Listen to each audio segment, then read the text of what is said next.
Professor, Oi, Ricardo, pode que, falar. ba- que bagunça é essa que nosso país está virando? Você viu agora uma crise política absurda que a gente não sabe nem quais serão os desdobramentos disso, né? Mas Nem. eu penso que a pior coisa que tem é uma briga, Ricardo, com o jurídico, né? É, mas está acontecendo. É, exatamente. Você sabe que isso é muito ruim, porque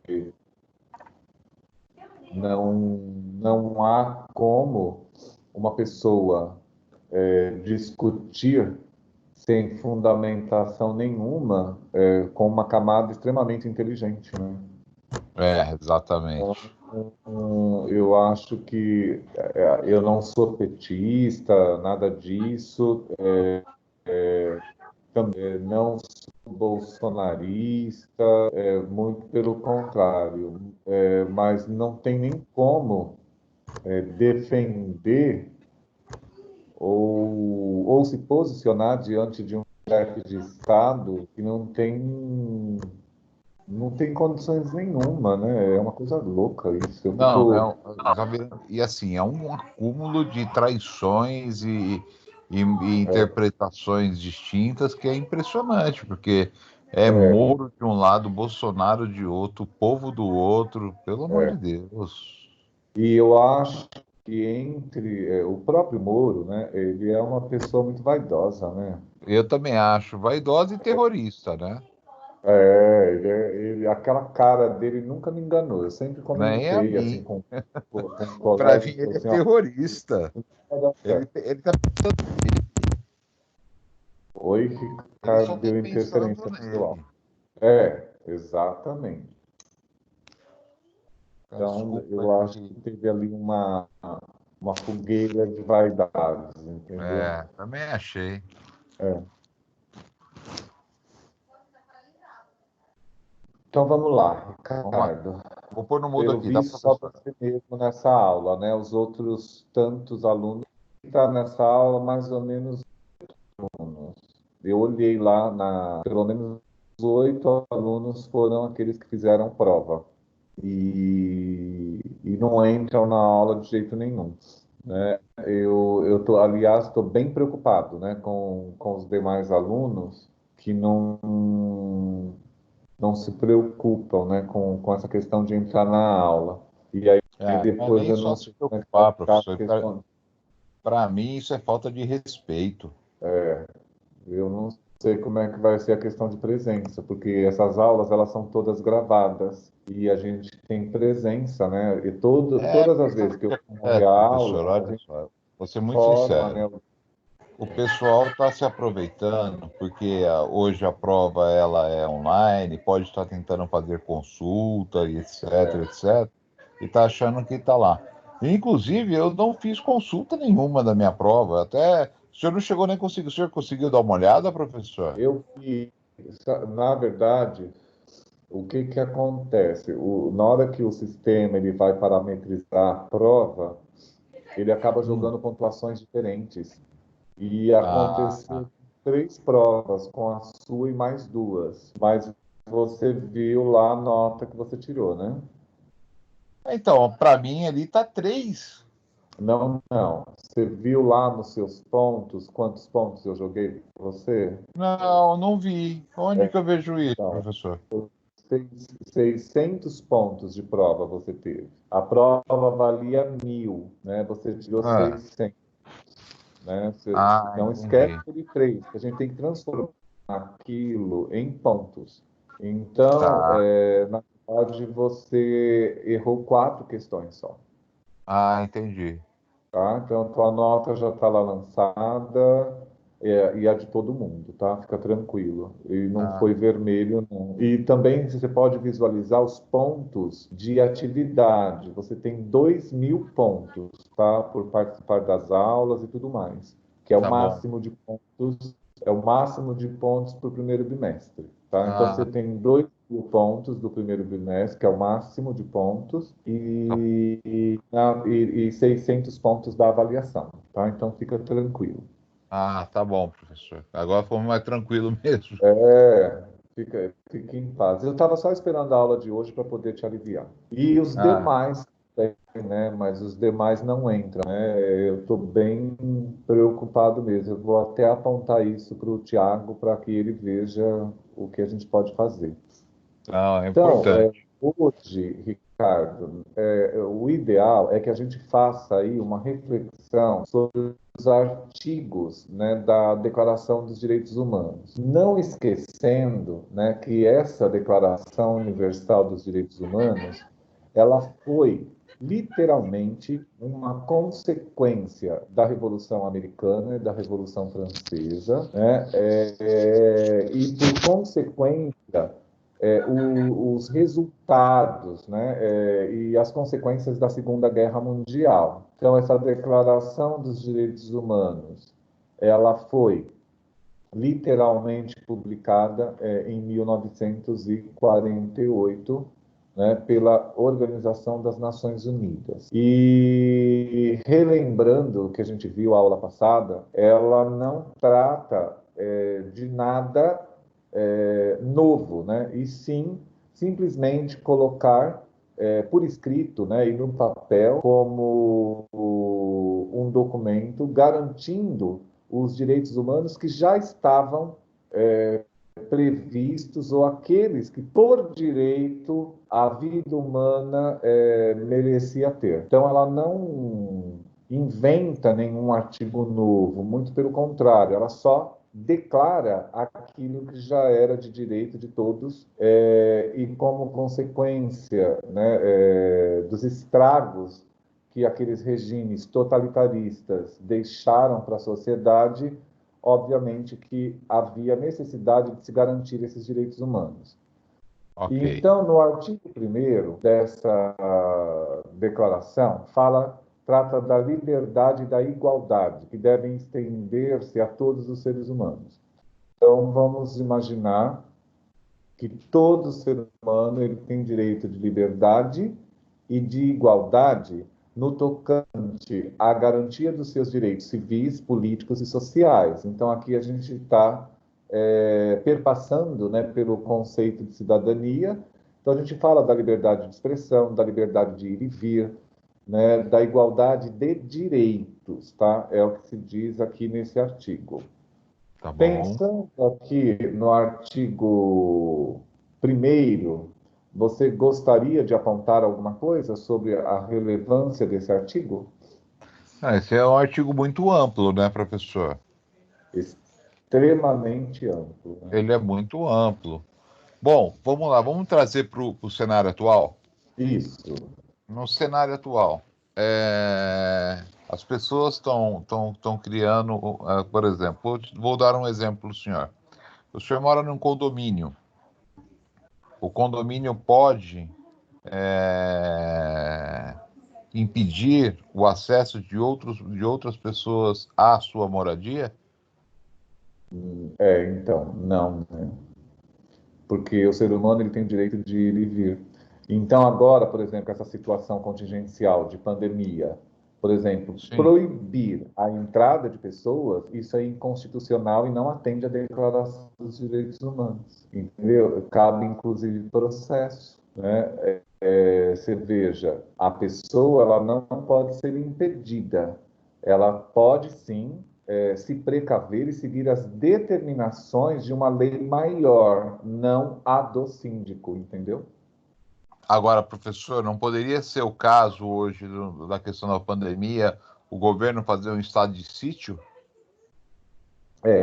Sempre que há, quando se declara estado de calamidade pública, aí muda uma série de questões, né? São tomadas de decisões que, se não for declarado, né, estado de emergência ou coisa do gênero, não se poderia aplicar. Então, o que que acontece? Toda e qualquer atitude que implica no direito de ir e vir das pessoas teria que ser decidido também juntamente com as pessoas, né? Vamos imaginar do próprio. Então, todas essas medidas, elas precisam ser tomadas, essas decisões, elas têm que ser tomadas de forma colaborativa e participativa, não centralizadora, né?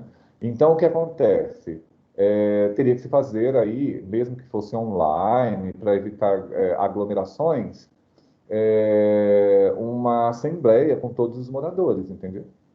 Entendi. Agora, Você não professor, pode, você não pode simplesmente tomando uma decisão centralizadora, né? Porque senão tá, você fere, né, os direitos humanos, né? tá, mas os direitos humanos é um órgão mundial, perfeito? E todos os países devem seguir, perfeito? Sim. Aí é questão de direito de ir e vir. Até que estágio isso efetivamente existe? E quando um país impõe uma regra que você não pode entrar? Por exemplo, os Estados Unidos. Então. É aí que está. Isso aí, por exemplo, sabe os organismos multilaterais que a gente trabalhou lá no conceito de globalização? Sim, Então, por esse problema da pandemia mundial, esses organismos multilaterais, de forma colaborativa e participativa, dá anuência a esse tipo de atitude. Você entendeu? Então, é como se entendi. fosse uma decisão do Pacto Global. O presidente, por si só, ele não pode simplesmente chegar lá, baixar um decreto e proibir. Ele precisa do apoio da Corte Internacional de Justiça.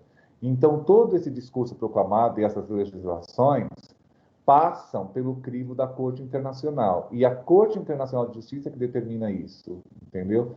Porque nós estamos aí perpassando pela questão das relações diplomáticas, né? Então, a impressão que dá é que foi uma determinação da Presidência da República, e não é. É uma determinação dos organismos multilaterais com apoio legal, né, e determinação legal da Corte Internacional de Justiça. Aqueles organismos multilaterais, o Ricardo, eles é que decidem praticamente tudo, entendeu? Por Entendi. isso que na aula eu comecei pela globalização, para que a gente entenda como é que funcionam essas relações internacionais, né? Então, a impressão que dá é que uma única pessoa toma a decisão, não é?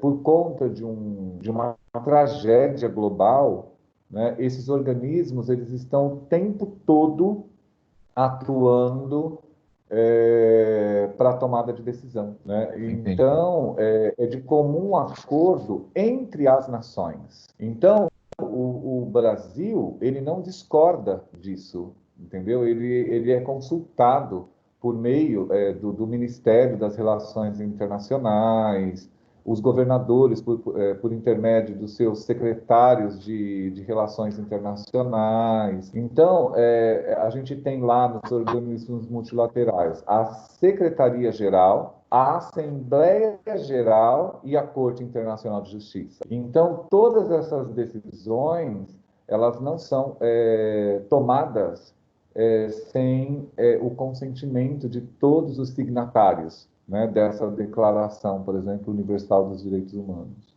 E a Tá ONU, bom. né, que está presente o tempo todo. Por isso que é bom discutir cada um desses artigos. Então, professor, Eles porque o que parecem acontece? simples, Não, não é simples. Eu queria não é simples, tentar, é eu não sei se o senhor me simplesmente é. permite fazer isso, mas eu queria pensar em tentar jogar todos esses artigos dos direitos humanos para o âmbito do direito penal. Isso. Mas geralmente é o que os advogados, de uma forma geral, Hum, fazem para construir suas peças. Porque você lembra a aula passada, a retrasada, eu falei que muitos juristas eles acabam perdendo o processo porque eles não debruçam sobre a Declaração dos Direitos Humanos. E como ela é fruto de constitucionalidade, né? E a gente percebe que essa constitucionalidade ela nasce lá no Common Law, né, que é o direito britânico, que na próxima aula eu vou até trabalhar isso com vocês. Vocês vão perceber que o mundo, né, constitucionalista, ele nasce com o common law, né, com o direito britânico, né? É a partir dali, né, que essa constitucionalidade ganha força. Tanto é que a Inglaterra, a Escócia, eles não têm constituição escrita, mas eles cumprem rigorosamente com a Constituição. Por quê? Porque foi graças a esses construtos constitucionalistas que eles conseguem terminar, né, com aquele poderio do absolutismo monárquico, conseguem manter a monarquia, mas também o parlamento, né, republicano. Então, eles seguem com isso até o presente momento, né? E tanto é que o parlamento não toma decisão sem consultar a monarquia também não toma nenhuma decisão sem consultar o parlamento. É um modelo, né, de colaboração e de participação. Ah, Thaís entrou. Que bom. Pelo menos mais um. Você entendeu? Ô, professor, Então, na próxima entendi. aula, boa noite, Thaís. Na próxima aula, eu vou trabalhar essa questão do common law. Vocês já ouviram falar? Não, Não. professor. Então é legal, porque é uma coisa nova para vocês É, vão entender de onde nasce, por exemplo, o direito constitucional. É que eu dou também, Ricardo, história do direito, né? E fundamentos históricos do direito. Então, quando a gente trabalha direitos humanos, em determinados momentos nós precisamos perpassar pela história do direito e pelos fundamentos, né, do estudo, né, do direito. Então, na próxima aula eu vou trabalhar tá exatamente bom. isso, common law, Combinado.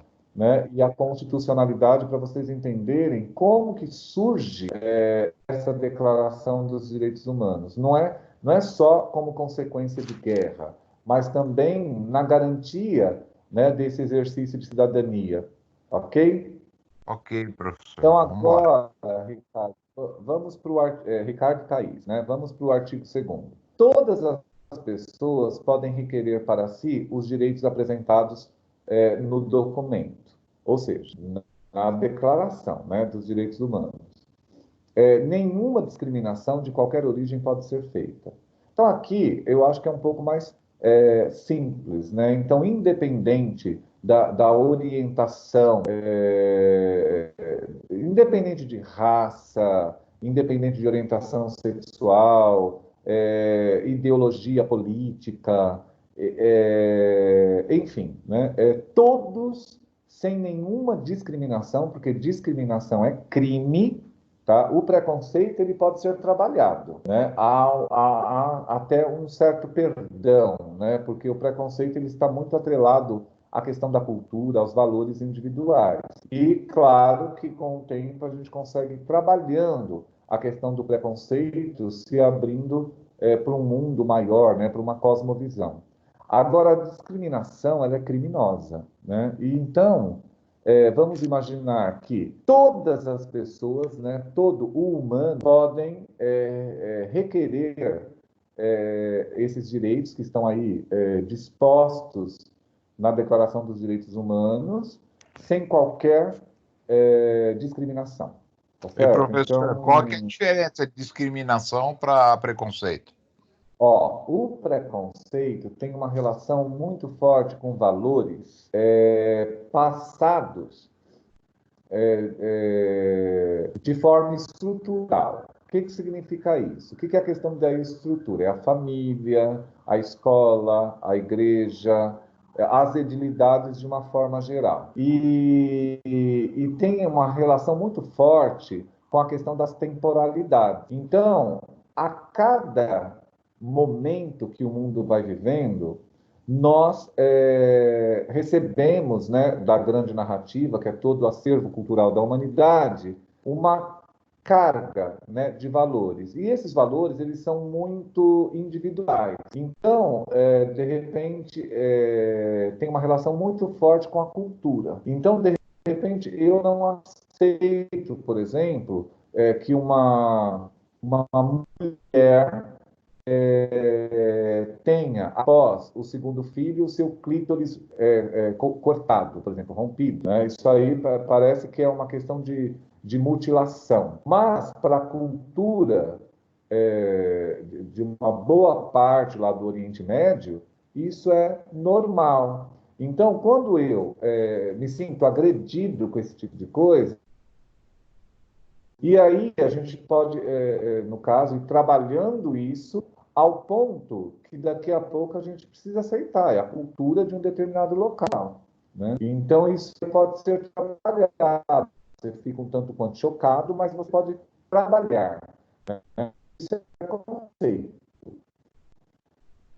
Você primeiro tem certa percepção, por isso que é constituindo, de construto de conhecimento, né, de experiência. Então, o preconceito ele é trabalhado a partir da aquisição do conhecimento, né, da informação.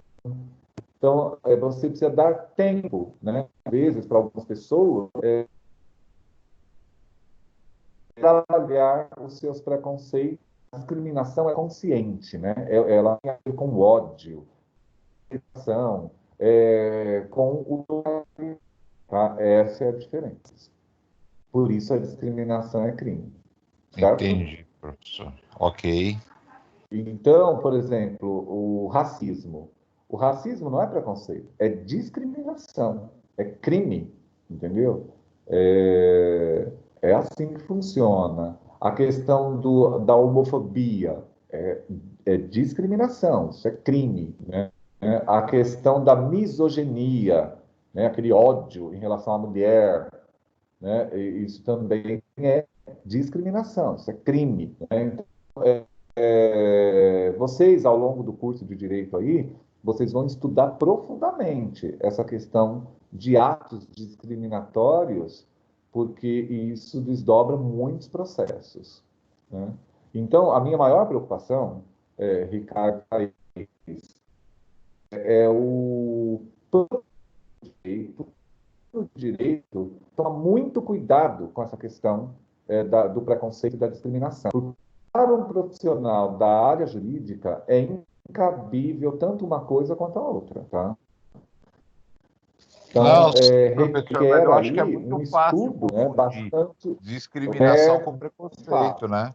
E tem diferença muito grande, tá? O preconceito, ele pode ser trabalhado, né, com a aquisição do conhecimento, né? É como se nós tivéssemos que ser sintagmáticos, né? No momento que nós somos sintagmáticos, abertos para o novo e para o conhecimento, nós estamos trabalhando os nossos preconceitos, por exemplo. Agora, aquelas pessoas altamente paradigmáticas, né, fechadas e resistentes para o novo, elas correm um grande risco de incorrer na discriminação, né? Porque aí já é consciente, é uma coisa consciente. Ele sabe que aquilo é uma agressão, é violento e ele pratica. Então isso é crime, tá? Tanto é que a discriminação ela pode ser considerada como uma violência por delinquência, tá? É bem grave. Tá? E o preconceito, ele é uma violência, mas ele é uma violência estrutural, por ausência do conhecimento, né? E de abertura para o novo, né? Então, aí tem uma relação muito forte com a questão da evolução humana, né? À medida que a gente vai ganhando conhecimento, existe uma possibilidade de evolução racional. E essa evolução racional, ela nos distancia, né, do preconceito, né? E eu falo que a ciência, ela é muito poderosa nesse sentido, né? Ela te distancia do preconceito, porque você trabalha muito mais com a racionalidade. E o direito é uma ciência pautada na racionalidade e não na emoção, tá? Não no não no drama, né? O direito ele é extremamente épico, ok? Ok, Bom, professor. agora vamos aqui para o artigo 3º.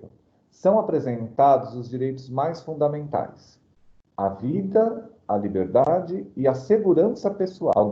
Você pode me falar, Thaís, quer comentar esse artigo?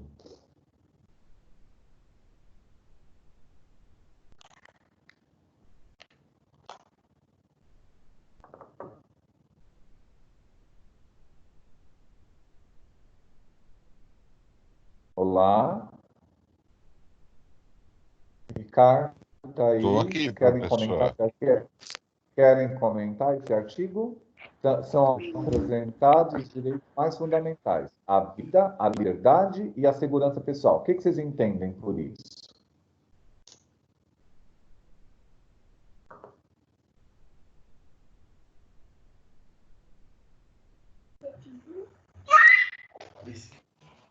Professor, vamos lá. Com relação ao direito à vida, à liberdade e à segurança pessoal, são os direitos primários de cada um, né? Isso mesmo. Porque direito à vida, a única maneira que você não consegue, talvez, do meu ponto de vista, até de forma bastante leiga, a forma de você não conseguir ter direito à vida é você antes do seu nascimento. Tá certíssimo, é isso mesmo. É isso Porque mesmo. após isso, você já tem ela. Então, quer dizer, o direito à vida, ela só não vai existir se alguém te tirar ela. É. Ou seja, Aqui, no Ricardo, Brasil, na por exemplo, nós não vida, temos pena de morte. sim. Aqui no direito à vida, é importante pensar na questão da moradia, da alimentação, do saneamento básico, a saúde. Então, quando a gente fala do direito à vida, nós estamos falando do desdobramento de políticas públicas e programas. Quando a gente fala políticas públicas e programas, nós estamos falando da criação de leis que garantem esse direito à vida, né? Então, o que que acontece? Em muitos países, esse direito à vida que é constitucional, além de estar aí na Declaração dos Direitos Humanos, ele é altamente negligenciado. Por exemplo, na Etiópia, né, uma boa parte lá do continente africano, a gente percebe assim que esse direito à vida é altamente negligenciado, né? Voltamos agora por essa questão da pandemia, né? Quando nós não temos condições de atender num sistema de saúde e quantas pessoas perdem a sua vida, né? É como se elas perdessem o direito a ela. É um assassinato subliminar, tá? Eu falo que é terrível, né? Quando a gente não tem estrutura para garantir esse direito, né? Então, Ah, ou seja, então o isso direito à vida, nós estamos fazendo uma referência que é o direito da pessoa a se manter vivo. exatamente. E quando eu tiro qualquer possibilidade dela se manter viva, eu não estou cumprindo com esse artigo. Entendi. Ou seja, Isso que é é muito direito sério. é um direito a trabalho, é um direito à moradia, é um direito à alimentação, é um direito a vestiar. Entendi.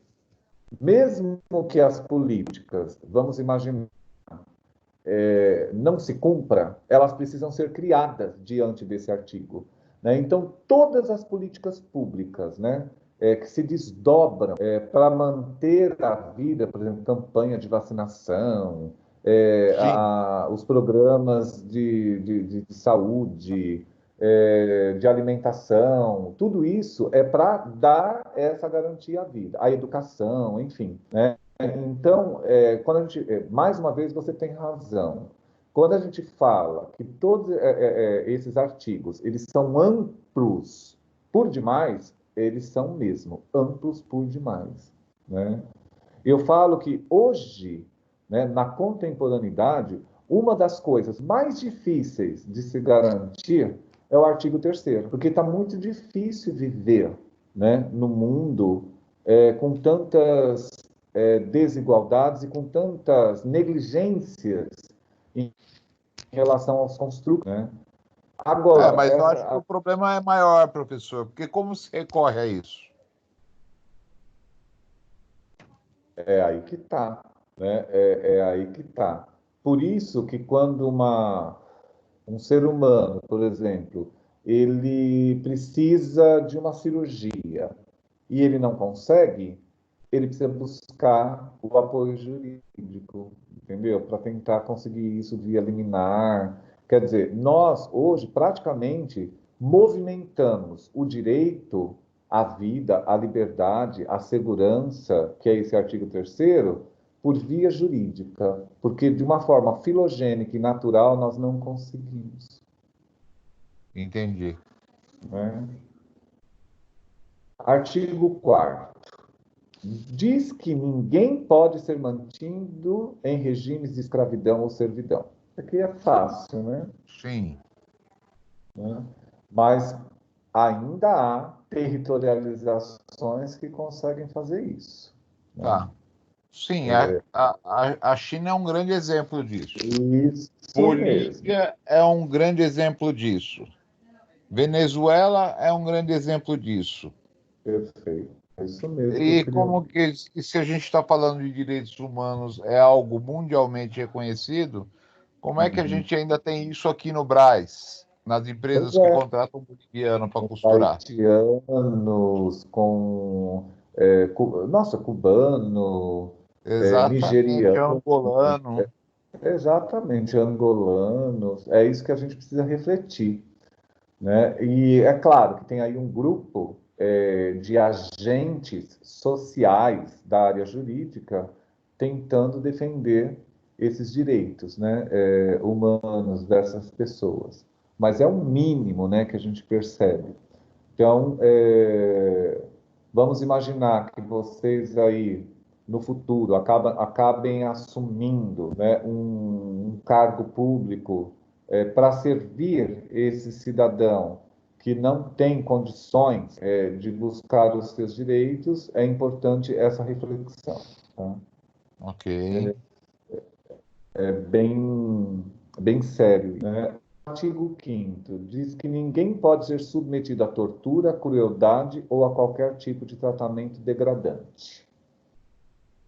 Aí a Tá. gente está falando das prisões, a gente está falando do comportamento da segurança pública, a gente está falando aí do exército, né, dos militares, né, de uma forma geral, Tá bom, professor, mas tratamento degradante. Podia é, abrir um pouco mais esse aspecto? aí, por exemplo, vamos imaginar as penitenciárias. Sim. Eu não posso simplesmente ir lá jogar resto de comida só porque ele é presidiário. Aqueles adolescentes que estão aí nas fundações casa, ou determinadas populações que, direto ou indiretamente, têm a sua liberdade, mas vive numa situação degradante, por exemplo, com o ápice da pobreza e da fome, né? Então, isso é cruel e degradante, né? Mas para que isso recorre a isso, professor? Então, na verdade, para essa situação, tem muitas OSs, né, organizações sociais, organizações não governamentais, próprio poder público, em defesa desses grupos que não são minoritários, hein? Pensando em mundo, a gente tem muitos problemas nesse sentido, né? Então, é um olhar para a Constituição e para o Poder Judiciário. Então, há quem recorre, de repente, à Corte Internacional de Justiça, entendeu? Principalmente quando se trata de uma população muito grande, né? E Por qual é exemplo, a influência que a Corte Internacional de Justiça tem sobre um país? então, se o país ele faz parte do Pacto Global, ele é subordinado a essa corte. Então, Ah, por e quando a exemplo, gente olha uma penitenciária, como o senhor deu exemplo, é uma situação de convívio, de sabe? tratamento degradante. Então, e você sabe que as nossas penitenciárias, assim como as penitenciárias do mundo todo, elas sofrem auditoria dos organismos multilaterais. Entendeu? Tem visitas externas, né, desses organismos que verifica essa situação, né? Inclusive, o Brasil, ele passou por vários crivos recentes em relação ao sistema penitenciário, né? É muito complicado. Então, gente, aqui eu falo que esse artigo 5º ele é extremamente delicado, tá? Não é Extremamente porque se delicado. você olhar uma favela, uma comunidade aí de pessoas, eles vivem num local de certa crueldade, uma Exato. tortura, de tortura também, submetido à tortura, porque às vezes você não tem nenhum tipo de acesso, você vive sobre o comando e ordem de milícias, de traficantes, isso para mim é uma tortura. Você não conseguir Mas chegar na é sua mesmo, casa. mas é mesmo. Então, gente, existem grupos, né, muito grandes de profissionais da área jurídica, da área social, assistente social, sociólogo, antropólogo, advogados, entendeu? Que, de certa forma, lutam, né, por esses direitos, tá? Tá bom. Inclusive, na faculdade, a gente já recebeu lá o representante dos direitos humanos aqui no Brasil, tal, lutando. Toda essa militância dos direitos humanos é em prol dessas populações que se encontram nesse estado. Tá? É um caminho que nem todos os profissionais da área jurídica gostam, né, de tocar, porque é muito polêmico.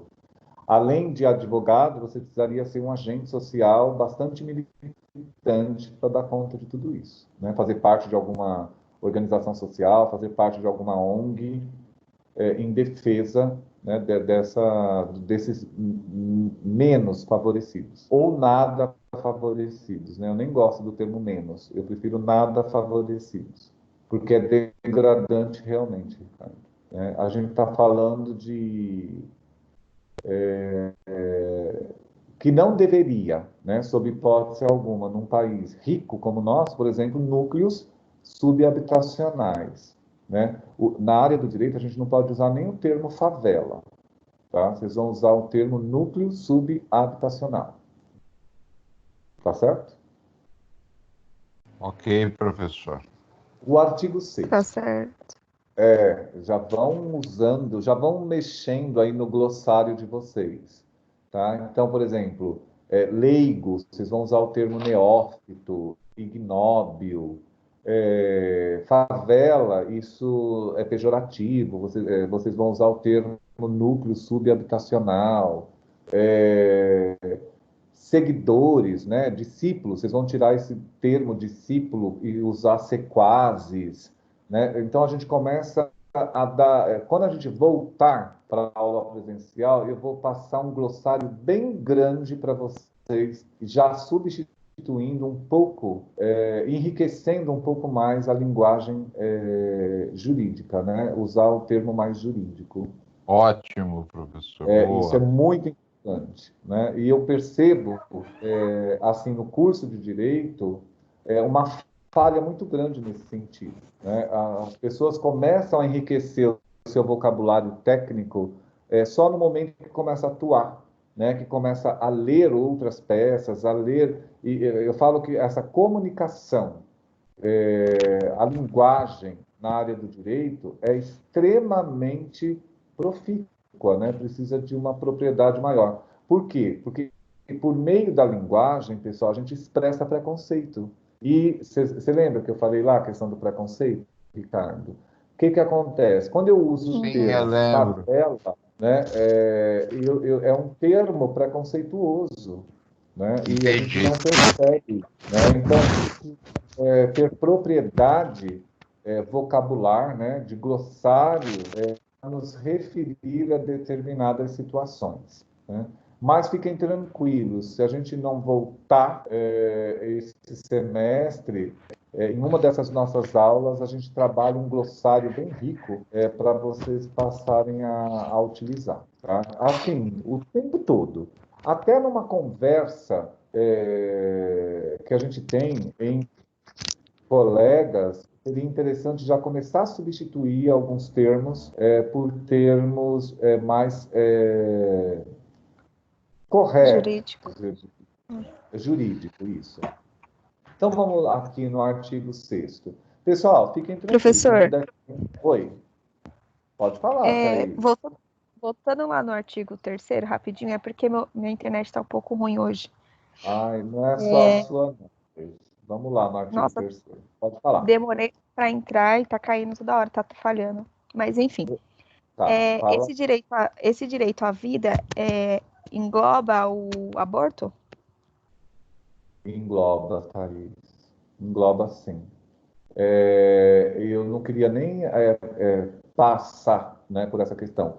O aborto, ele é crime, né? E em alguns países, para fazer uma curva e desviar dessa questão, eles fizeram uma jurisprudência que não é simplesmente ir lá numa clínica, por exemplo, e tirar uma vida. Requer lá uma triagem para verificar a questão de saúde da mãe, saúde do bebê, a origem da gravidez, se é estupro, se não é. Não é simplesmente nesse país o aborto é liberado. Não, não é assim que Uhum. funciona. Existe toda uma questão legal que desvia, né, dessa questão do artigo 3º da Declaração dos Direitos Humanos. Uhum. Então, o que significa isso? Que em nenhuma territorialização a retirada da vida é permitida, né? Aqui no Brasil, independente dessa origem, se segue rigorosamente a proibição, né? E é isso. Então, o aborto, ele é criminoso, tá?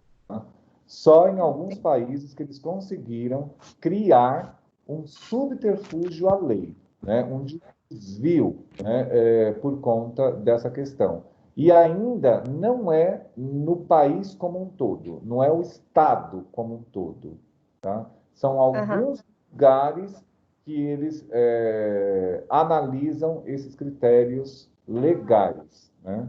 Mas geralmente tem que passar sim por uma decisão judicial, tá? Não é simplesmente ir lá como se fosse um comércio e fazer a retirada da vida, tá bom? Ah, tá bom, entendi.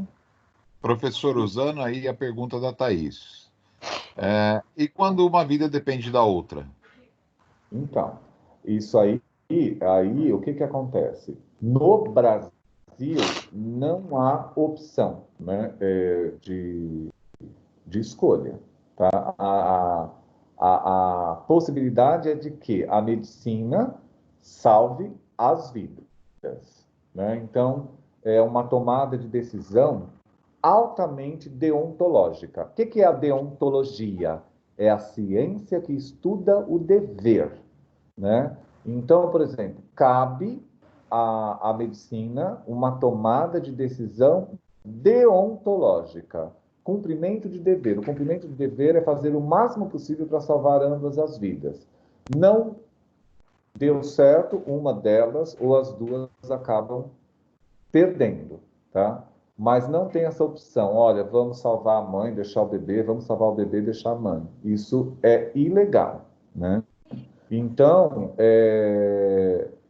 o Brasil, ele é muito mais teleológico. O que significa isso?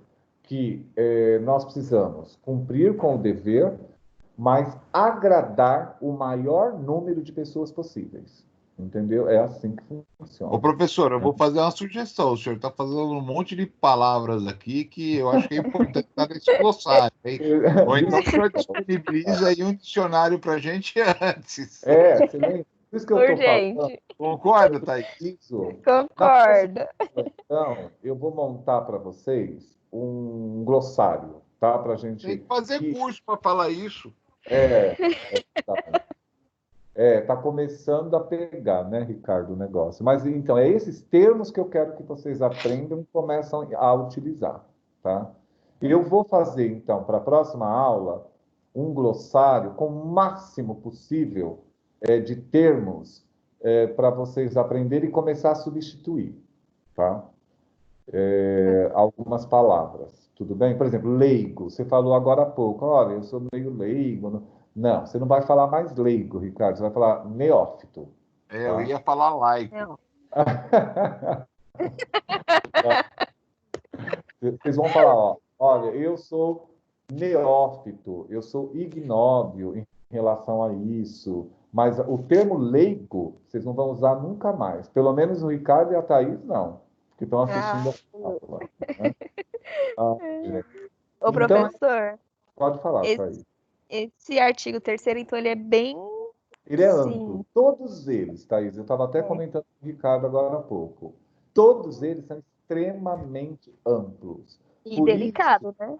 muito delicado. Por isso que a decodificação, a interpretação diante dessa sistemática, ela precisa ser altamente profícua, né? Altamente inteligente, né? Por parte do advogado. Eu não sei se o senhor já ouviu que nem quando as pessoas falam assim, entre salvar a vida do bandido e a do policial, salva a do policial. Isso não é uma tomada de decisão. Há direito à vida, né? Não. Na verdade, ambos têm direito à vida. Tanto o bandido quanto o Contra policial. o policial. Tem algumas coisas que a gente precisa respirar bem fundo, tá, Thaís? Respira bem fundo, mas assim, nós precisamos estar o mais próximo possível da cientificidade, da racionalidade. Tá? O advogado, principalmente, ele tem que ser mais épico e completamente menos dramático. Uhum. Tá? Vamos deixar o drama para a novela, para os filmes e buscar racionalidade. Tá? Vocês precisam ser bem cético, dogmático, agnóstico, né, em relação à lei, porque senão vocês vão sofrer um bocado. Isso é verdade. Tá? Tá certo. Vamos lá.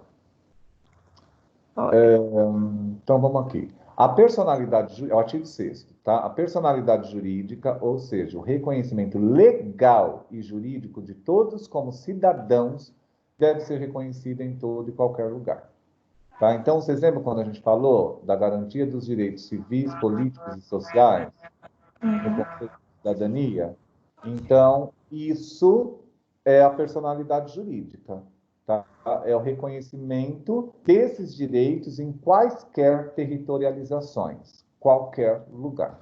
Tá? Artigo 7º.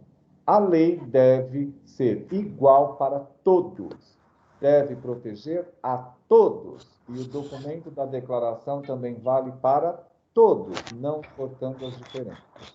Aqui, seria legal vocês falarem um pouquinho.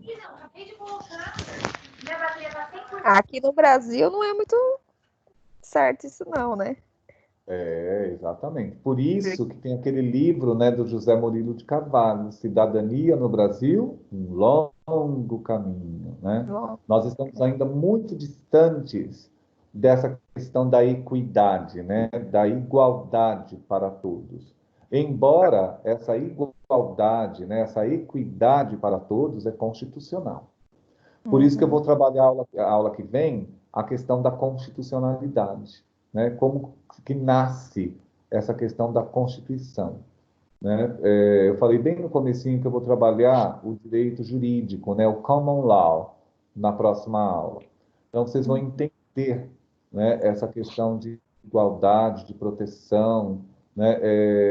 E aí a Declaração dos Direitos Humanos vem para dar substrato, né? Apoio, né, à garantia desses direitos, independente de estratificação social, independente da diversidade cultural, racial, sexual, enfim, né? Não importa as diferenças, né? Todos precisam ser validos pela lei com equidade, né? Com igualdade. Então, é por isso que o Estado ele precisa garantir o direito a um advogado, independente da pessoa ter dinheiro ou não para pagar. Tá? Esse é o problema, né? Porque É a isso. pessoa que tem dinheiro faz tudo o que quiser aqui nesse Brasil. Quem não Exato. tem, É, é isso, gente, infelizmente. É meio revoltante até, né, Thaís? É muito complicado. é triste a situação. Muito triste. Gente, artigo 8º. Toda pessoa pode recorrer ao sistema de justiça contra as violações da lei que as atingirem. É o que a gente acabou de falar, né? Quando a gente fala de toda pessoa pode recorrer, independente de poder aquisitivo, né? Ela tem a justiça pública ou privada, mas tem que procurar, tá? É uma garantia, tá? Então, isso aí é fato. É difícil, né? É uma fila gigantesca para aqueles que não têm condições, né, de constituir um advogado? Sim, mas ele tem. Uhum. Professor, Oi, pode falar. o cidadão pode advogar, pode falar por ele ou Não somente é, com. não é, não, como a gente precisa ter diferentes olhares para o objeto e a imparcialidade, eu não advogo para mim mesmo. Tá? Não é ético. E não é proibido. Você pode até se autorrepresentar, né? Mas a força coercitiva da sua defesa é quase nada. Não, eu digo o seguinte: você obrigatoriamente precisa ter um advogado. Exatamente. Por exemplo, você, Ricardo, se forma, é advogado. Não, Então, não sou formado. Vamos lá, professor, eu sou um cidadão comum. não, tudo Eu bem. Mas posso vamos eu supor, o que eu mesmo me queria te defender? explicar é o seguinte: um cidadão comum que não é advogado, por exemplo, ele, obviamente, precisa de um advogado. Agora, por exemplo, você é advogado e você advogar para você mesmo. Isso não é proibido, você até pode, mas a força coercitiva para isso é quase nula. Por quê? Porque você está. Dificilmente você consegue a imparcialidade. Ô, professor, Entendi. Oi? nós estamos falando em caso de Pode advogado. E falar. juízes? Também não. Não eles É, também. Eles podem advogar para eles mesmos, mas a força coercitiva é quase que nula. Muito provavelmente vai ser declarado em determinado momento que ele não tem imparcialidade, né? Ele não está distante do objeto. mesmo se for um irmão, um amigo, Tudo bem, sem problema nenhum. só para si mesmo. Pode ser qualquer amigo, irmão, mãe, pai, isso sim. Agora, você Aham. mesmo se defender ou se acusar, não façam isso, gente, tá? Já estou dando Mas, já tô dando a minha mesmo dica. por próximo, eu acho que já é difícil, né? Tipo, A imparcialidade é você muito difícil. vai. É, Você acaba falando as dores quando é de alguém próximo, seu. você corre um risco muito grande de não ser racional, né, de lidar com as emoções. Então, é melhor não. Isso É igual mesmo. na medicina, né? Na medicina, não é ético você dar atendimento para familiares, amigos. Operar. Exatamente. Né? Então, Entendi. vamos lá. Vamos tentar terminar pelo menos esses artigos aqui. São 30, né, gente? Mas eu não vou judiar tanto de vocês assim. Então, artigo 8º. Toda pessoa pode recorrer ao sistema de justiça, a gente já viu. Artigo 9º. Proíbe as prisões, detenções ou exílios arbitrários, ou seja, que não foram resultados de um processo legal que comprove o ato como determinação de uma sentença judicial ou de algo tipo de medida judicial válida. Aqui tá óbvio, né, gente? Sim, tá claro. Né? Não tem nem como decretar aí uma. Só que aí o que que acontece? Tem aquelas. Antes de qualquer julgamento. Ah, é um bebê. É a Maria Alice, professor, desculpa. Imagina. Então, gente, é isso, tá? Arbitrariedade em relação à prisão, jamais. Tá bom. Né? Certo. Aham. Vamos lá. Artigo 10. Todo mundo tem direito a um julgamento oficial, público, imparcial e justo. Também é bem simples, né? Sim. Isso no mundo, né? Artigo 11º. Com dois incisos, o artigo afirma que alguém que é acusado de um delito é inocente, até que prove o contrário, e que não se pode condenar alguém por uma ação que, no momento em que foi cometida, não era crime em âmbito nacional ou internacional. Então, isso aqui, gente, eu estava falando de temporalidades. Então, de tempos em tempos, o mundo ele vai tomando novos caminhos. Então, por exemplo, se lá atrás era crime, por exemplo, uma mulher votar, tá? Hoje não é mais. Então, ela não pode ser acusada hoje de algo que aconteceu lá no passado. Tá? Então, a gente está falando aqui de prescrição mesmo e de temporalidade social. Então, o direito ele precisa acompanhar os avanços, né? O mundo caminha por si mesmo, né? Por isso que eu Professor, falei. neste Oi, caso, neste caso, a prisão, não existe prisão em segunda instância hoje, ok? ok. Então, se o condenado está respondendo em liberdade, se amanhã vier uma lei que determina a prisão em segunda instância, no momento que ele foi condenado, ele não foi preso. Aham. Ele vai ser preso? Não, não, porque já é uma outra temporalidade. Você deu um excelente exemplo. Né? É, é igual à questão. Vamos imaginar Ele um. continua, mesmo condenado em segunda instância, ele continua respondendo em liberdade. Exatamente, porque Ok. naquele momento em que ele teria que ser preso, a lei o amparava. Então, ele não pode, daqui, por exemplo, 10 anos, quando se publicou uma outra lei, é aquilo que a gente fala, direito adquirido. O direito adquirido ele não pode ser mexido. Tá, então, ou É seja, o Lula não pode voltar a ser preso. Não, Não, Não mesmo? não mesmo. não. É horrível, É né? Mas que, na verdade, o direito ele não regride, né? não, Ele nada que uma lei que for nova, ela não pode prejudicar o preso, só exato. favorecer. É igual a Entendi. aposentadoria. Infelizmente.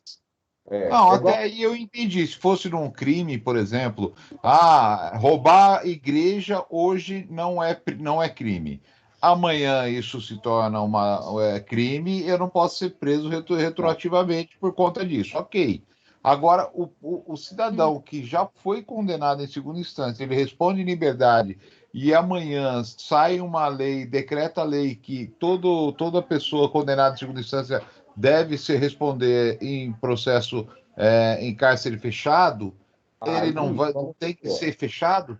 Então, aí vamos lá. Se esse construto legal, jurisprudencial, for construído e aprovado pela Corte Internacional de Justiça, de que aqueles que porventura eram condenados paguem agora, e isso é constitucional, aí ele pode acontecer. Só que essa lei ela precisa ser construída.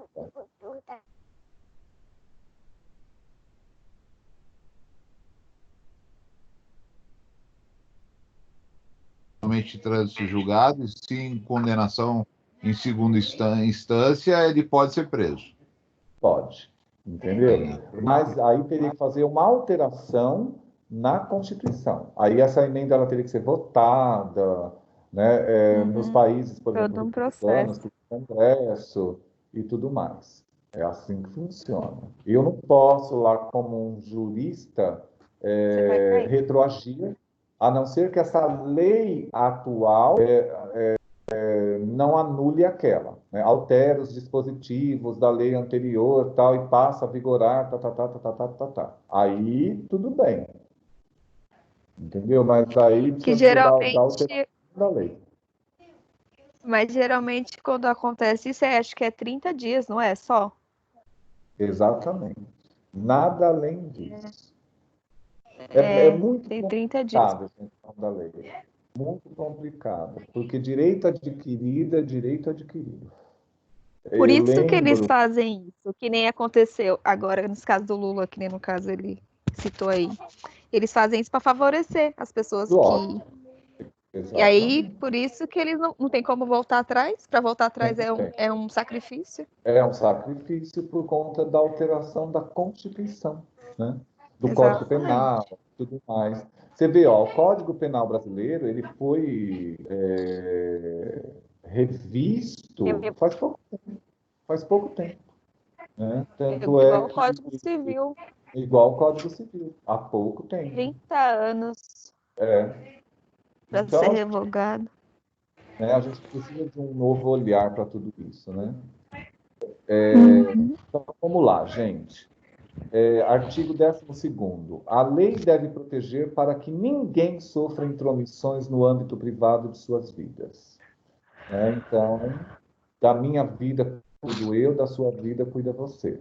A partir do momento que há uma intransigência da sua vida, isso é agressão a um direito humano, né? Então, por exemplo, vamos pensar aqui na questão da orientação sexual. Se eu tem uma orientação sexual e o outro faz intromissões nesse direito a uma vida, isso é crime, tá, pessoal? Então, aí entra a discriminação, provavelmente, tá? E o direito, né, que você tem de privacidade, tá? Então, invasão de privacidade é crime, tá? Então, a gente tem que tomar muito cuidado com isso. Então, pessoal, eu vou até passar aqui o material para vocês, ó. A gente vai longe, tá? Com esses artigos. Eu vou continuar até. Deixa eu voltar. Eu vou continuar na próxima aula, porque já são quase 8h30. Tá vendo, ó? 13, 14, 15, 16. Aí depois eu pulo do 19 para o 26, 27, 28, 29 e 30. Tá? Então, eu vou deixar esses demais artigos para a gente discutir na próxima aula, né? E conforme a gente for falando do Common Law, eu vou e acrescento esses outros para a gente discutir. Combinado. Ricardo e Thaís, eu vou pedir um grande favor para vocês. Se vocês puderem avisar os colegas para entrar na aula que vem, eu agradeço, tá? Porque a gente está com um número muito reduzido nas aulas, tá? Sempre vocês dois. Todos entrem. Estou com muito receio de que os outros tenham problema de frequência, tá? Na prova, 8 pessoas, né, tiveram suas avaliações realizadas. Então, a gente precisa pelo menos essas 8 pessoas aqui na aula, ao vivo, toda segunda-feira. Tá bom? Sim. Então, gente, Aí, você tem Tá o bom. contato desse pessoal? Então, eu não tenho, porque que eu tava até falando com meu esposo agora, porque a gente somos cada um de uma sala, pelo jeito, né? Ah, entendi. Não tem ninguém da minha sala que está fazendo essa aula de segunda, que seria direitos humanos. Então, o pessoal que tá lá, eu não conheço ninguém. ai, que... Entanto, que nas duas primeiras aulas eu não consegui entrar, porque eu não sabia se estava tendo, se não estava. Ah, tá. Mas não, toda segunda, Thaís. Toda segunda estamos aqui, tá? Aham. Não deixa de entrar, não. Mas hoje foi ótima a aula, porque toda aula o Ricardo está aí, presente, né? E ele que Uhum. tem tornado possível essas aulas. Você entrou também em algumas, agora está entrando. Não deixe de É. entrar, não, porque com pelo menos 2, 3 alunos, a gente consegue interagir mais, né, Thaís? É mais Ah, gostosa a sim. aula, É né? melhor. Isso. Semana passada Então, foi da hora esse gente, negócio de fazer. Esse negócio. podem descansar agora, tá bom? E na segunda-feira a gente volta a falar, tá bom? Tá bom, Tá professor. certo. Obrigado, Bom viu? descanso e se cuidem. Tá Boa bom. noite, viu, Obrigado. pessoal? Boa noite. Boa noite, Thaís. Boa noite a Boa todos. noite. Tchau, tchau.